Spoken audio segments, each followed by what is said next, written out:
Mga parasira sa Kabusaw, Camarines Sur, labing naapektaran kan fish kill. Uyaan report. Ikinahandal ka mga residentes ang pagpataw-pataw kan haros sarong toneladang mga sira sa mga kostal na barangay sa Kabusaw, Camarines Sur, puon ka nakalihis na bulan. Ang barangay na apektado, Barceloneta, Pandan, Castillo, Santa Cruz, Antalot Garda.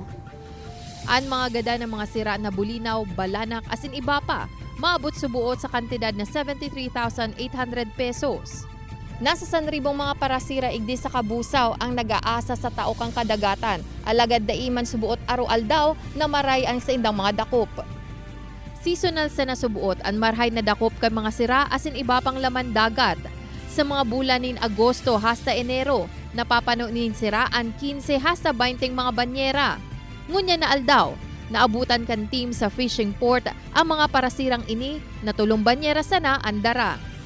Kaya ang mga parasira sa Barangay Castillo, handal sa subuot epekto ka mga gada ng mga sira sa baybayon kan sa indang banwaan. May po man po, kung nangangalas lang po kami, siguro po nakaka-apektar man yan sa mga anak buhay.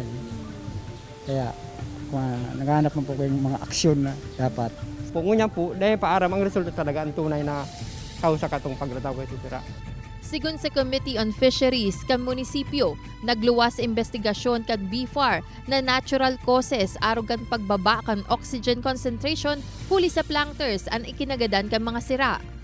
Alagad da ipakumbinsido ang mga parasira, apwera kaya sa nangyaring fish kill, problema man subuot ang kompetisyon sa San Miguel Bay. Kadang di mga illegal na karalaog na ano mga ulod-ulod na niyo. Nasa ibang lugar nga ibawal di sa nagara lahod. Maot kang residentes kan Kabusaw na madangog an agrangay kang mga sadit na parasira lalo pang sa tahaw kang kinakaatubang na pandemya ang mga tawong nagbabanwit kan sa tuyang pagkakan an siyang mga nagkakalam an sikmura. Kaibanan si Jovel Obiso, Catherine Henry, Balitang Bicolandia.